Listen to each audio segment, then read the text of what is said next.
जय श्री राधे कृष्ण प्रिय भक्तों, इस दिव्य वाणी की शुरुआत करने से पहले आइए एक क्षण के लिए अपने मन को शांत करें, अपनी आंखें बंद करें और हृदय से पुकारें, हे श्री कृष्ण।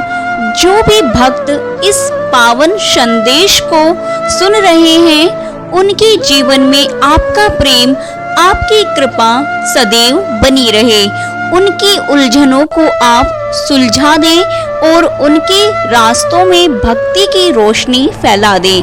वीडियो सुनने से पहले नीचे कमेंट में अपने भाव, अपनी भक्ति, अपना प्रेम व्यक्त करते हुए बस 2 शब्द लिखें, राधे राधे। यह 2 शब्द जब मिलकर बहते हैं तो वहाँ एक अद्भुत ऊर्जा जन्म लेती है। वो ऊर्जा श्री कृष्ण तक सीधा पहुँचती है।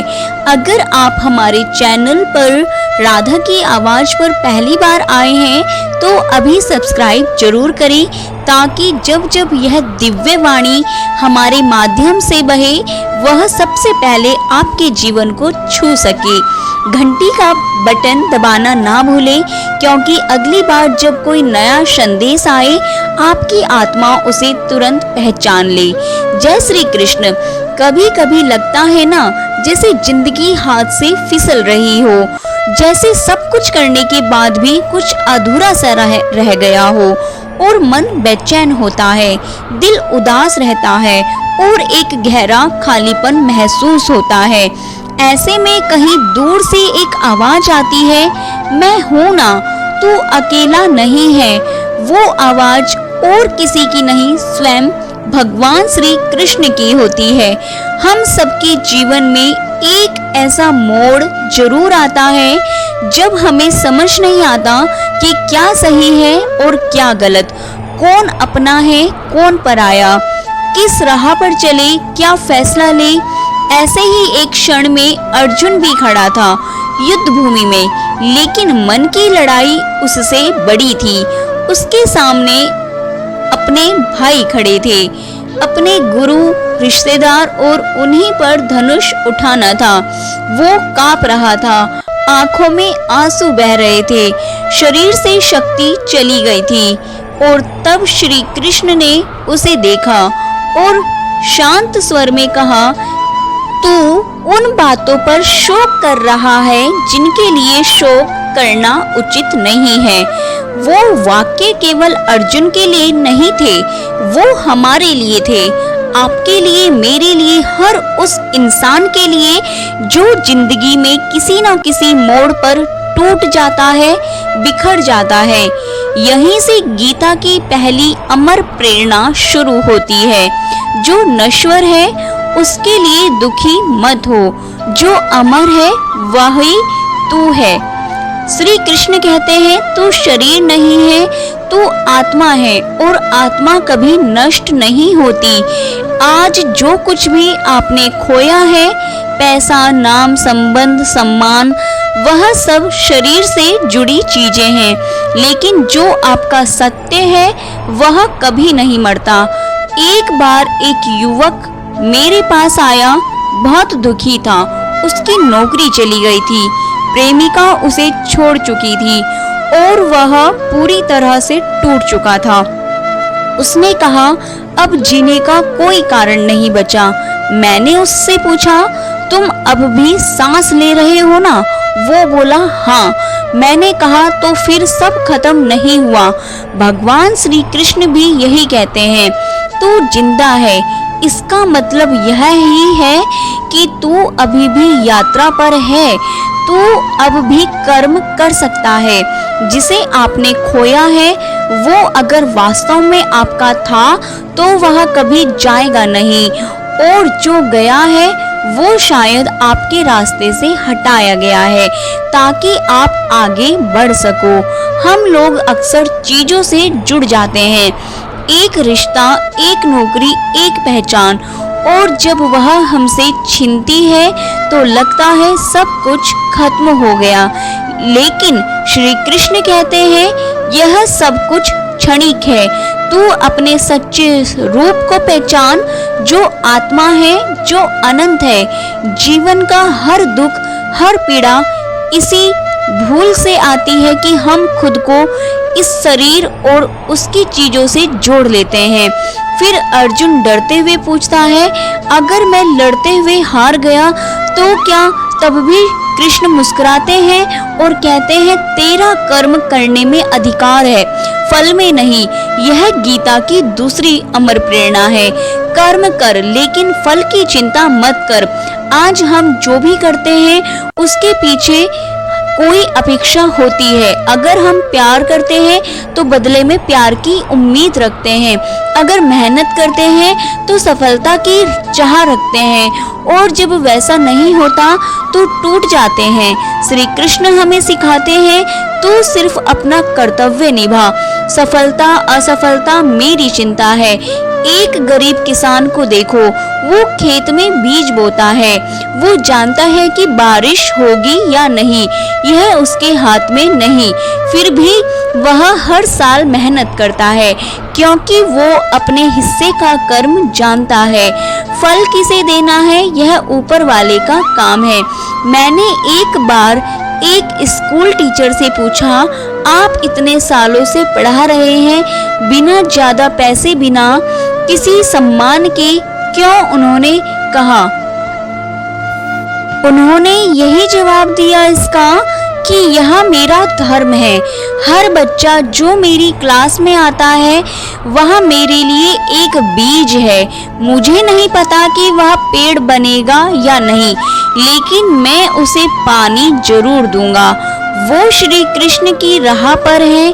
अगर आप किसी अच्छे काम में लगे हो और फिर भी परिणाम नहीं दिख रहा तो टूटिए मत, क्योंकि गीता की तीसरी अमर प्रेरणा कहती है, अच्छा किया गया कोई भी कर्म कभी व्यर्थ नहीं जाता। आपका हर प्रयास, चाहे वह आज रंग लाए या ना लाए, वो कहीं संचित होता है।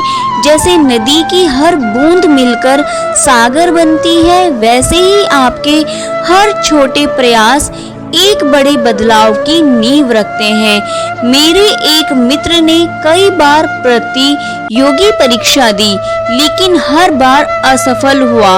लोग हंसने लगे, परिवार वालों ने भी ताने मारे, लेकिन उसने श्री कृष्ण की यह बात पकड़ी, प्रयास व्यर्थ नहीं जाता। आखिरी बार जब उसने उम्मीद छोड़ दी थी, उसी साल उसका चयन हुआ। जो लोग सिर्फ परिणाम देखते हैं वो अक्सर हार जाते हैं, लेकिन जो लोग हर कदम को अपना धर्म मानते हैं वही जीवन की दौड़ जीतते हैं। आज आप भी सोचिए, क्या आप सिर्फ फल के लिए काम कर रहे हैं या श्री कृष्ण की तरह कर्म को पूजा मानते हैं? अगर कोई भी चीज आपको रोक रही है तो जान लीजिए यह आपके मन का डर है, ना कि भगवान की इच्छा। क्योंकि श्री कृष्ण ने खुद कहा है, मैं उस व्यक्ति की सहायता करता हूँ जो पूरे मन से कर्म करता है और मुझ पर विश्वास रखता है। आपका भरोसा ही आपकी सबसे बड़ी शक्ति है।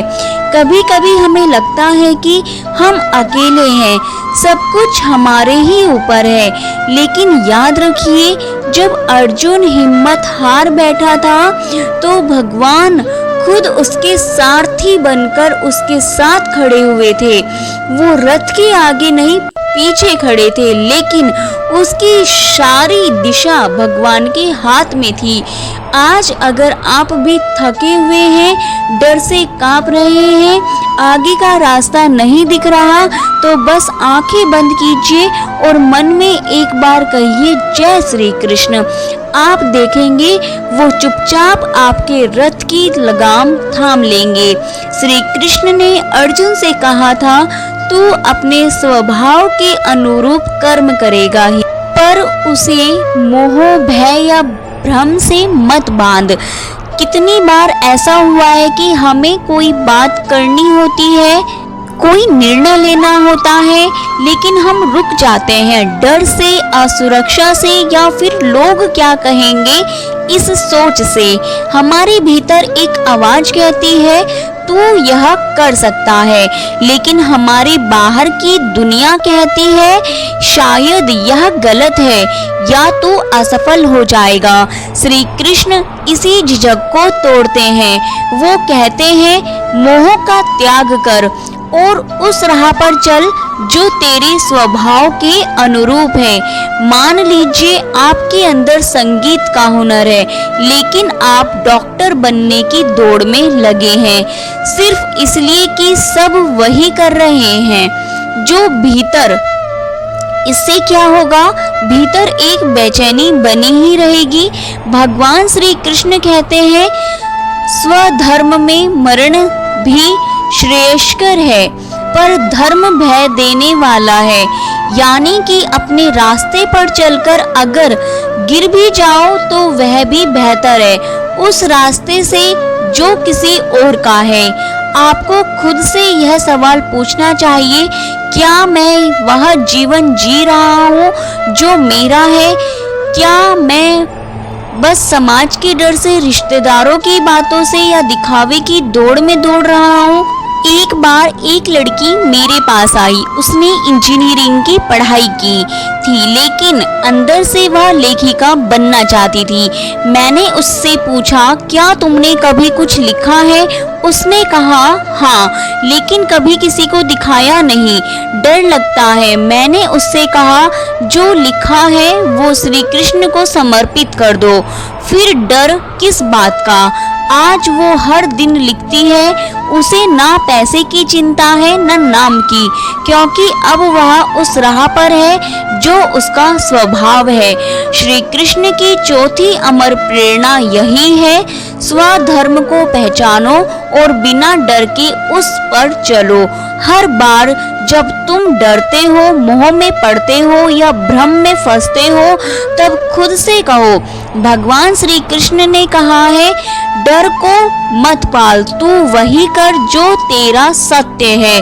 अब बात करते हैं पांचवी प्रेरणा की, जो शायद सबसे कठिन लेकिन सबसे पवित्र है। तू सब कुछ मुझे अर्पण कर दे। श्री कृष्ण ने कहा, जो कुछ भी तू करता है, जो कुछ भी खाता है, जो कुछ भी देता है, जो कुछ भी तप करता है, वह सब मुझे अर्पण कर दे। अब सोचिए, अगर आप हर कर्म को, हर सोच को, हर काम को भगवान को समर्पित करें तो क्या आप गलत कर पाएंगे? अगर आपको किसी को धोखा देना है और वह काम श्री कृष्ण को अर्पण करना है तो क्या आप करेंगे? अगर आप कुछ चोरी करना चाहते हैं, उसे भगवान को समर्पित करना हो तो क्या आप करेंगे? इसलिए श्री कृष्ण हमें एक रहस्य दे देते हैं, अपने कर्मों को मेरा बना दो, फिर पाप और पुण्य से परे हो जाओगे। कितना सरल और कितना गहरा है यह उपदेश। एक बार एक साधु जंगल में भिक्षा मांगते हुए जा रहे थे। एक किसान ने उन्हें थोड़ी रोटी दी और कहा, मैं तो बस हल चलाता हूँ, गोबर उठाता हूँ, खेत सींचता हूँ, मुझे क्या मिलेगा? साधु मुस्कुराए और बोले, अगर तू हल चलाते समय भी यह कहे कि कृष्ण यह सेवा तुम्हारी है, तो तेरा हर पसीना भी पूजा बन जाएगा। जीवन का हर काम, चाहे वह खाना पकाना हो, पढ़ाई करना हो, व्यापार करना हो, अगर वह भावना से श्री कृष्ण को समर्पित किया जाए तो वह साधना बन जाता है। अब आप सोचिए, क्या आप रोज जो काम करते हैं उसमें श्री कृष्ण को याद करते हैं? क्या आप अपने दुख, दर्द या खुशी के पल उन्हें अर्पण करते हैं? अगर नहीं तो आज से कहिए, हर सुबह उठते ही कहिए, हे कृष्ण, आज का दिन तुम्हें समर्पित, जो करूँगा वो तुम्हारी पूजा होगी। फिर देखिए जीवन कितना बदलता है। अब छठवीं अमर प्रेरणा पर आते हैं, जो सीधे दिल को छू जाती है। जब कोई अपना हमें छोड़कर चला जाता है या जीवन में कुछ अनहोनी हो जाती है, जो हुआ वो अच्छा हुआ, जो हो रहा है वो भी अच्छा हो रहा है, जो होगा वो भी अच्छा ही होगा। यह वाक्य आज भी करोड़ों लोगों को जीवन में स्थिरता देता है, क्योंकि जब कुछ बुरा होता है हम प्रसन्न करते हैं, क्यों? जब कोई चला जाता है हम रोते हैं, ऐसा मेरे साथ ही क्यों? जब भविष्य डरावना दिखता है हम घबराते हैं, अब आगे क्या होगा? लेकिन श्री कृष्ण हमें याद दिलाते हैं, तू नहीं जानता पर मैं जानता हूँ, जो कुछ भी हो रहा है वह तेरे भले के लिए है। आप कभी पीछे मुड़कर देखिए, आपकी सबसे बड़ी तकलीफें, सबसे गहरे जख्म, वो सब किसी न किसी अच्छे मोड़ की वजह बने होंगे। हर बार एक व्यापारी का सारा माल समुद्र में डूब गया, वो टूट गया, दिवालिया हो गया, लोगों ने उसका मजाक उड़ाया, लेकिन कुछ महीनों बाद पता चला उस जहाज में जो लोग थे वो समुद्री डाकुओं ने मार डाले और उसका ना जाना उसकी जान बचा गया। आज वो कहता है, अगर उस दिन मेरा नुकसान नहीं हुआ होता तो आज मैं जिंदा नहीं होता। भगवान की लीला समझना हमारे बस की बात नहीं, पर भरोसा रखना यह हमारा धर्म है। अगर आज आप किसी मुश्किल दौर से गुजर रहे हैं तो बस मन में एक बात बैठा लीजिए, श्री कृष्ण की योजना मुझसे बड़ी है, जो हुआ वह मुझे कुछ सिखाने आया है। शांत रहिए, धैर्य रखिए और श्री कृष्ण का नाम लेते रहिए। श्री कृष्ण की यह छठवीं अमर प्रेरणा है। सब कुछ उनके अनुसार ही हो रहा है, जो हमारे लिए उचित है। आपके जीवन को सहनशीलता, विश्वास और शांति देती है। आज आपने इस खंड में जो सुना है वो केवल शब्द नहीं बल्कि एक यात्रा है, अपने भीतर झांकने की, अपने सत्य को पहचानने की और भगवान श्री कृष्ण पर पूर्ण समर्पण की। कभी कभी हम सोचते हैं इतनी बातें तो ठीक है, लेकिन यह सब कर पाना आसान नहीं। तो याद रखिए, अर्जुन भी यही कह रहा था, लेकिन जब उसने आंखें बंद की और श्री कृष्ण की बातों पर भरोसा किया, तब युद्ध केवल बाहर नहीं भीतर भी जीता। अब शुरू करते हैं आज की 7वीं अमर प्रेरणा से। मन ही मित्र है और मन ही शत्रु है। जब अर्जुन युद्ध से भागना चाहता था तब उसका मन डगमगा रहा था। तब श्री कृष्ण ने कहा, उदात्म मात्म नात्मान वसादत आत्मवित्मनो बंधु। आत्मवित्मन जिसका अर्थ है तू ही अपना मित्र है और तू ही अपना शत्रु है। अब जरा रुकिए और सोचिए, कितनी बार आपने खुद से ही लड़ाई लड़ी है। जब कोई और नहीं होता तब भी साधु ने मुस्कुरा कर कहा, मैं अकेला नहीं, मैं हूँ, मेरा मन तेरा साथ देता है, इसलिए मैं कभी अकेला नहीं पड़ता। तो अगर आप जीवन में अकेलापन महसूस करते हैं या टूटा हुआ महसूस करते हैं तो सबसे पहले अपने मन को देखिए, उसे क्या चाहिए? क्या वह भटक रहा है? क्या वह भ्रम में है? क्या उसे सिर्फ श्री कृष्ण का नाम चाहिए? श्री कृष्ण कहते हैं, जो मन को साध ले वो संसार को भी साध सकता है। अब आते हैं 8वीं अमर प्रेरणा पर। सुख दुख हानि लाभ जय पराजय इन सब में सम रहो। श्री कृष्ण ने अर्जुन से कहा, समत्वम योग उच्यते, यानी योग का अर्थ है समता, ना सुख में डगमगा न दुख में टूट जाना। अब सोचिए, जब अच्छा समय आता है तो हम उछलते हैं, वाह मेरी मेहनत रंग लाई, देखो मैं कितना काबिल हूँ। और जैसे ही बुरा समय आता है, भगवान ने मेरे साथ ऐसा क्यों किया? यही असमत्व है। श्री कृष्ण चाहते हैं कि हम स्थिर हों, ना तो अहंकार से फूले ना ही हार से टूटे। एक बार एक बहुत बड़ा व्यापारी दिवालिया हो गया। वो मंदिर गया और खूब रोया। फिर एक वृद्ध संत ने उसे कहा, बेटा जो आज गया है वो कल फिर से आ सकता है, पर जो संतुलन आज खोया है वो वापस आने में पूरी जिंदगी लग सकती है। अपने मन को पकड़, धन तो आता जाता रहेगा। इसीलिए श्री कृष्ण हमें सिखाते हैं, सुख दुख को समभाव से देखो। हर बार जब कोई दुख आए तो खुद से कहिए यह भी बीत जाएगा, और जब सुख आए तो कहिए यह भी स्थायी नहीं है। तब जीवन में स्थिरता आएगी और यही असली शांति है। अब 9वीं अमर प्रेरणा पर आते हैं, जो सबसे प्यारी है, सबसे करुणामयी है, मैं हर जीव के हृदय में वास करता हूँ। श्री कृष्ण कहते हैं, ईश्वर सर्वभूत नाम हृदय अर्जुन तिष्ठस्ति, यानी मैं हर प्राणी के हृदय में ही वास करता हूँ। अब जरा सोचिए, जिस इंसान ने आपको धोखा दिया, जिसके लिए आपके मन में क्रोध है, उसके भीतर भी श्री कृष्ण का अंश है। जिससे आप नफरत करते हैं, जो आपको पसंद नहीं, वो भी उसी परमात्मा का ही अंश है। तो अब प्रश्न यह है, आप कैसे किसी से घृणा कर सकते हैं जब जान जाए कि उसी में श्री कृष्ण छिपे हैं। यह प्रेरणा हमें क्षमा, करुणा और सहिष्णुता सिखाती है। एक बार एक स्त्री ने भगवान से कहा, मैं तुम्हारी बहुत बड़ी भक्त हूँ, लेकिन मेरे पति बहुत गुस्सैल हैं, कैसे सहूं उन्हें। भगवान ने कहा, हर बार जब वो गुस्सा करे तो उन्हें मेरे रूप में देखो, शायद तुम्हारा मन क्षमा करना सीख जाएगा। और हुआ भी यही। जब हम किसी में भगवान को देखना शुरू कर देते हैं तो झगड़े मिट जाते हैं, अहंकार टूटता है और प्रेम पनपता है। श्री कृष्ण ने अर्जुन से यह भी कहा, मैं किसी से द्वेष नहीं करता, ना ही किसी से विशेष प्रेम करता हूँ, पर जो मुझे प्रेम से भजते हैं मैं उनका हूँ, यानी तू भी वैसा बन, सबको एक जैसा देख। अब सोचिए, अगर हम सब हर इंसान में श्री कृष्ण को देखने लगे तो फिर क्या कोई झगड़ा रह जाएगा? क्या किसी से जलन होगी? नहीं। इसलिए इस नवी प्रेरणा को अपनाइए, हर व्यक्ति में भगवान को देखिए, शायद तभी आपका मन मुक्त होगा। अब 10वीं और अंतिम अमर प्रेरणा की ओर बढ़ते हैं, जिसे गीता सार कहा जाता है। श्री कृष्ण कहते हैं, सर्वधर्मान परित्यज्य मामिकं शरणं वज्र अहम तम सर्व पापेभ्य मोक्षामि।